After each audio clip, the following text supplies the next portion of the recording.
नमस्कार दोस्तों, एक बार फिर से अपने YouTube channel physical education by Nagendra Yadav में स्वागत है।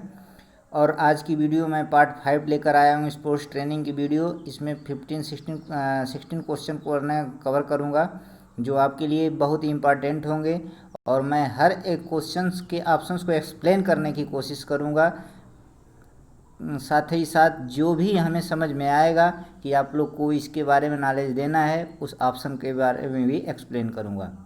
तो क्वेश्चन नंबर 72 है, Olympic weight lifter are lot shot putter who need specific type of strength, power, stability for their event really have little need for developing।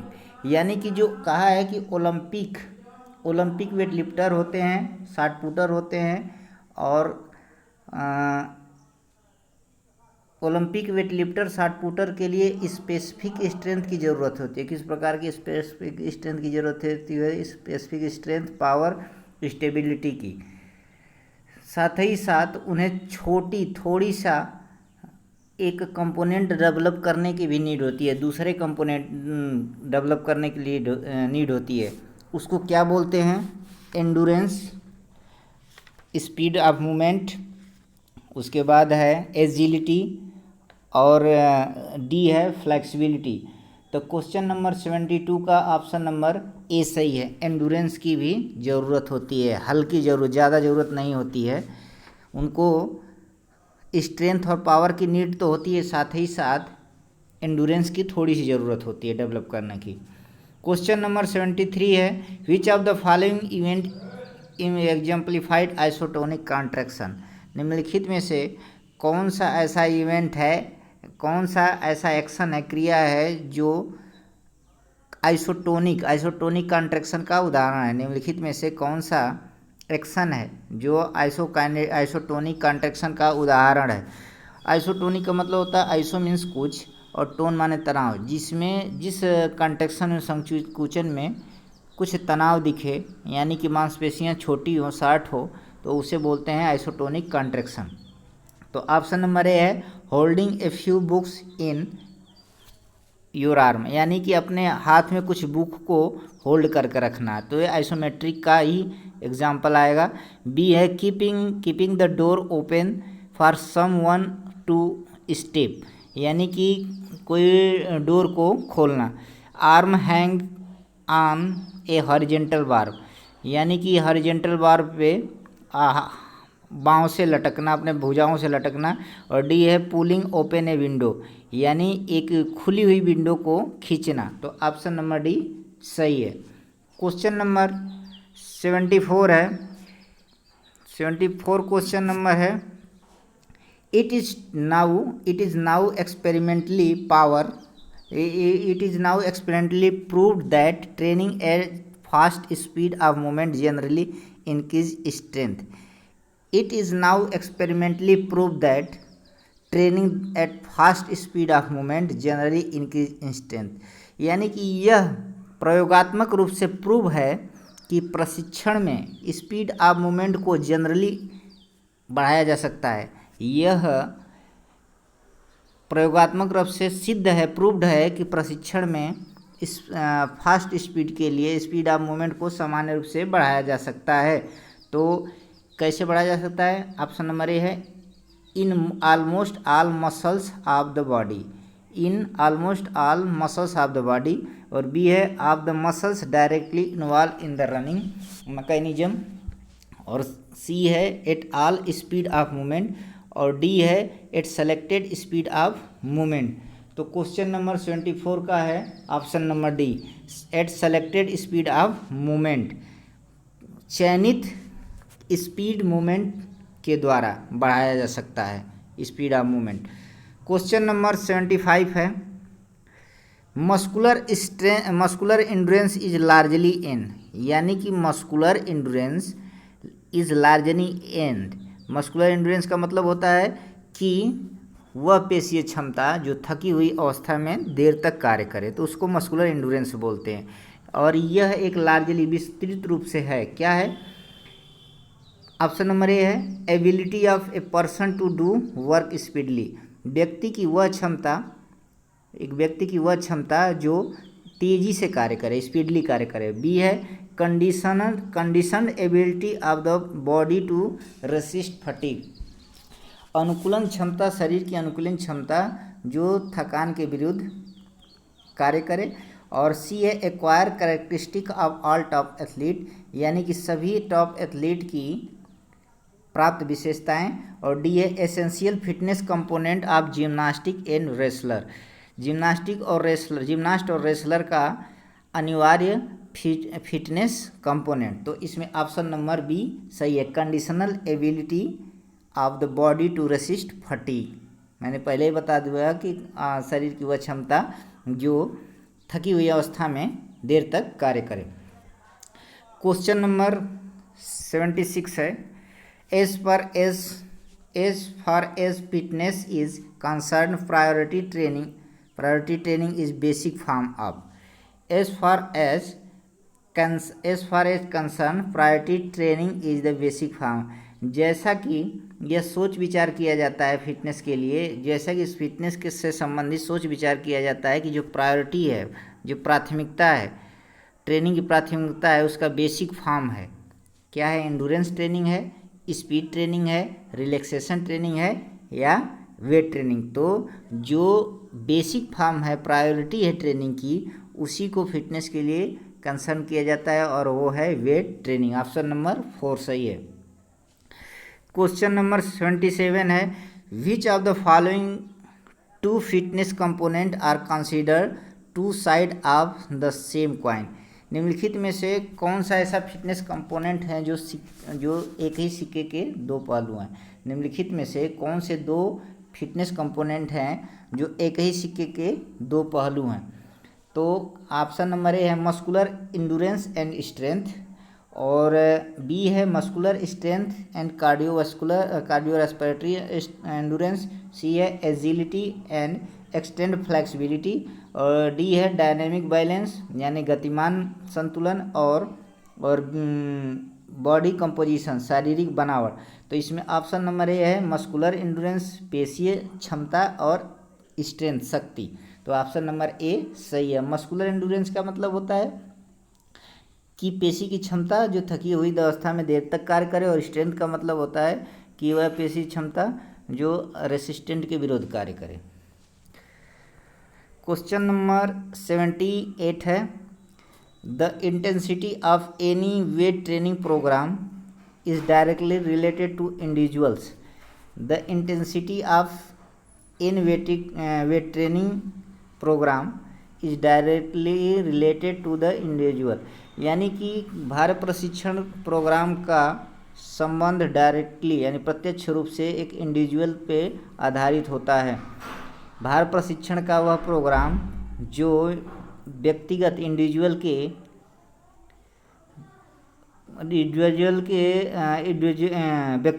व्यक्तित्व से संबंधित प्रत्यक्ष रूप से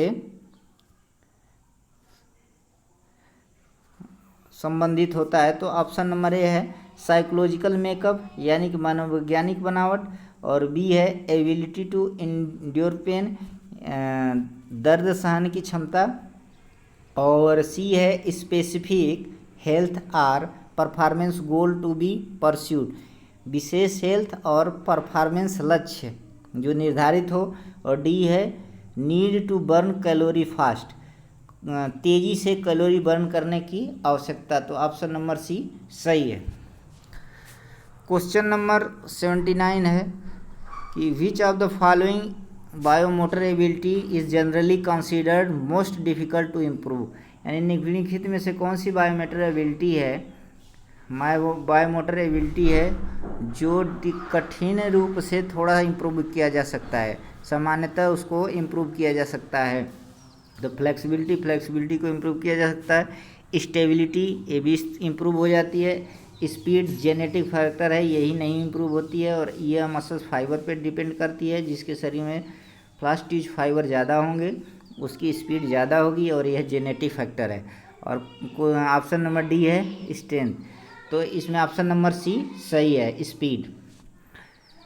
क्वेश्चन नंबर 80 है, name the fitness component that content most biomotor ability and is expression of one neuromuscular efficiency। यानी कहा है कि निम्नलिखित सूची में से कौन सा मोटर फिटनेस कंपोनेंट है, बायोमोटर फिटनेस कंपोनेंट है जो नर्व और मसल्स इफिशियंसी पे एक्सप्रेशन होता है, आधारित होता है। तो स्ट्रेंथ हो गया, पावर हो गया और कोऑर्डिनेशन हो गया, एजिलिटी। तो एजिलिटी ही न्यूरोमस्कुलर इफिशियंसी पे आधारित होती है और यही एक बायोमोटर एबिलिटी है जो न्यूरोमस्कुलर कोऑर्डिनेशन पे काम करती है। तो एजिलिटी हो गया। अब क्वेश्चन नंबर 81 है, in which of the following sports event the success fundamentally depend on power that in athlete process. यानी कि निम्नलिखित में से कौन सा ऐसा स्पोर्ट्स इवेंट है जो मूलभूत रूप से पावर पे, एथलीट के पावर पे आधारित होता है। निम्नलिखित में से कौन सा स्पोर्ट्स इवेंट है जो मूलभूत रूप से एथलीट्स के पावर पे आधारित होता है? तो pole vault, discus throw, marathon run और साइकिलिंग। तो ऑप्शन नंबर ए सही है, पोल वॉल्ट। क्वेश्चन नंबर 82 है, एन एक्सरसाइज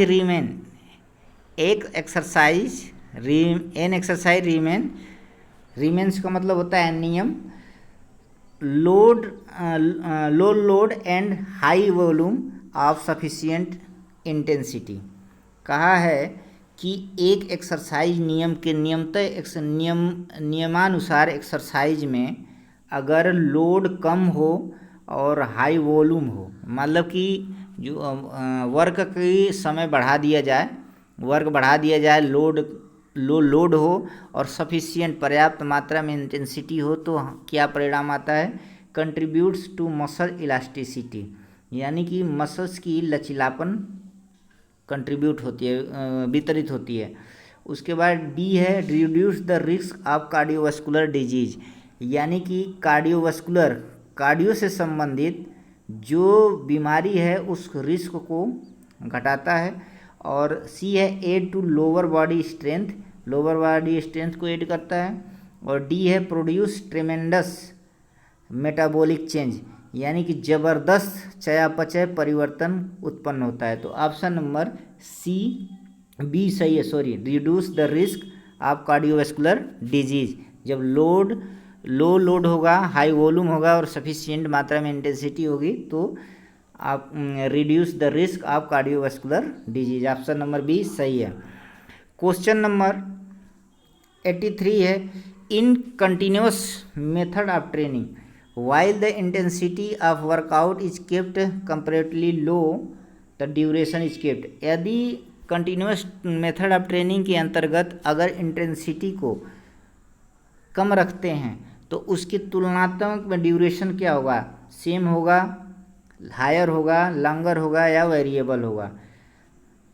तो ऑप्शन नंबर सी सही है, लॉन्गर होगा। अगर आप इंटेंसिटी कंटिन्यूस ट्रेनिंग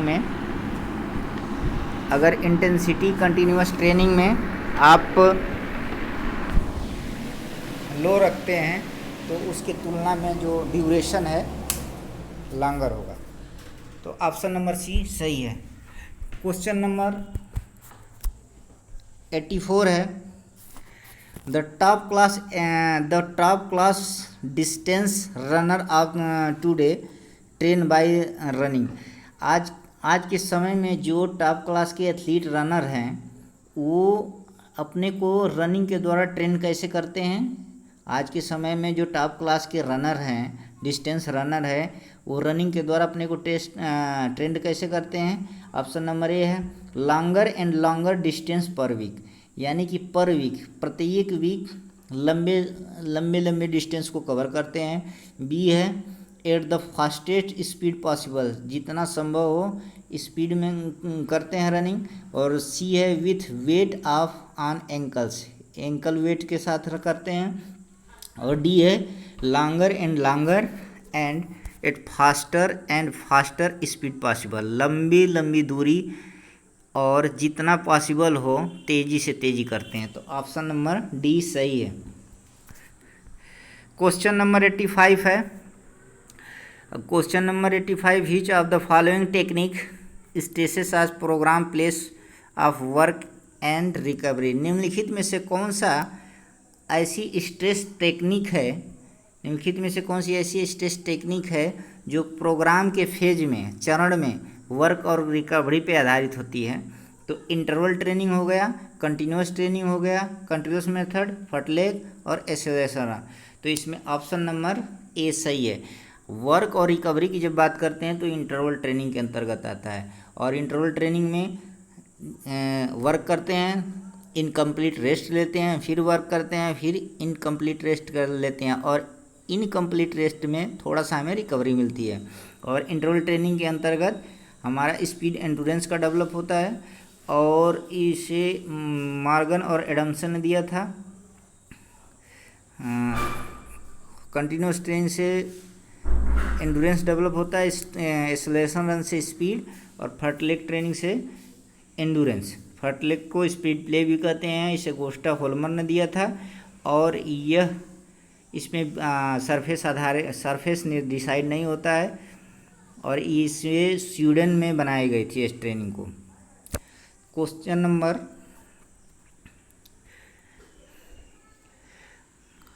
नंबर है 86, in which of the following sports event is interval training found least effect. निम्नलिखित में से कौन सा ऐसा स्पोर्ट्स है जिसमें इंटरवल ट्रेनिंग का कम प्रभाव पड़ता है। निम्नलिखित में से कौन सा ऐसा स्पोर्ट्स इवेंट है जिसमें इंटरवल ट्रेनिंग का कम प्रभाव पड़ता है। तो साइकिलिंग, स्विमिंग, जिम्नास्टिक और ट्रैक एंड इवेंट। तो ऑप्शन नंबर सी सही है। जिम्नास्टिक में इंटरवल ट्रेनिंग का लिस्ट इफेक्ट पड़ता है, कम प्रभाव पड़ता है। क्वेश्चन नंबर 87 है, fartlek which means speed play is a variation of. यानी फटलेग का मतलब होता है स्पीड प्ले, यानी स्पीड के साथ खेलना। तो यह किसका वेरिएशन है, फर्स्ट कंटिन्यूअस या पेस मेथड का, इंटरवल मेथड का, या एक्सेलरेशन रन का, या सर्किट ट्रेनिंग का। तो इस ऑप्शन नंबर ए सही है, फर्स्ट कंटिन्यूअस पेस मेथड का ये वेरिएशन है। इंटरवल ट्रेनिंग को बता दिए, एक्सेलरेशन से स्पीड डेवलप से, सर्किट ट्रेनिंग से स्ट्रेंथ एंडुरेंस डेवलप होता है, स्ट्रेंथ एंडुरेंस। और इसे सर्किट को सर्किट ट्रेनिंग से स्ट्रेंथ और एंडुरेंस डेवलप होता है। क्वेश्चन नंबर 88 है, द टर्म क्रॉस ट्रेनिंग की बात किया है सब। The term cross training as use in athlete training system actually means. यानी कि क्रॉस ट्रेनिंग जो होती है एक ट्रेनिंग सिस्टम का पार्ट है, जो एथलीट के ट्रेनिंग सिस्टम का पार्ट है, और ये एक्चुअली वास्तव में ये साधन है किसका, प्राइमरी ट्रेनिंग का, वैरायटी ऑफ ट्रेनिंग का, फटलेग ट्रेनिंग का, और सेकेंडरी ट्रेनिंग का। तो ऑप्शन नंबर बी सही है, वैरायटी ऑफ ट्रेनिंग। और वैरायटी ऑफ ट्रेनिंग क्या होती है कि जब हम डिफरेंट टाइम के ट्रेनिंग लोड देते हैं, डिफरेंट टाइप के ट्रेनिंग लोड, भिन्न भिन्न प्रकार के लोड देते हैं, तो उसको बोलते हैं वैरायटी ऑफ ट्रेनिंग, और उसी को बोलते हैं क्रॉस ट्रेनिंग। क्वेश्चन नंबर 89 और इस वीडियो का लास्ट क्वेश्चन है 89 है, speed is considered to be a determine factor in. Speed is considered to be a determine factor in. Speed जो होती है सोच विचार की जा सकती है, और ज्ञात किससे आधारित है, स्पीड किस फैक्टर पे आधारित होती है और किससे डिटरमाइन की जा सकती है। तो प्रिसीशन स्पोर्ट्स, सूक्ष्म खेल, पावर स्पोर्ट्स, पावर खेल, शक्ति और खेल, और एक्सप्लोजिव स्पोर्ट्स और एंडुरेंस स्पोर्ट्स। तो जो स्पीड की बात करते हैं तो इस एक्सप्लोजिव स्पोर्ट्स की बात करते हैं, और एक्सप्लोजिव स्पोर्ट्स में जिसमें स्ट्रेंथ और स्पीड दोनों डोमिनेंट हो, दोनों शामिल हो, उसको बोलते हैं एक्सप्लोजिव स्पोर्ट्स। तो इस तरह मैंने 15 क्वेश्चंस को कवर किया हूँ, और यह आपके लिए बहुत एग्ज़ाम के लिए इम्पॉर्टेंट है। आप लोग वीडियो को ज़्यादा से ज़्यादा शेयर करिए, लाइक करिए, सब्सक्राइब करिए, ताकि और लोग इस वीडियो को प्राप्त करें, जिससे उनके एग्ज़ाम के लिए चाहे कोई भी फिजिकल एजुकेशन से रिलेटेड कॉम्पिटिटिव एग्ज़ाम हो बेनिफिशियल हो। Thanks for watching video.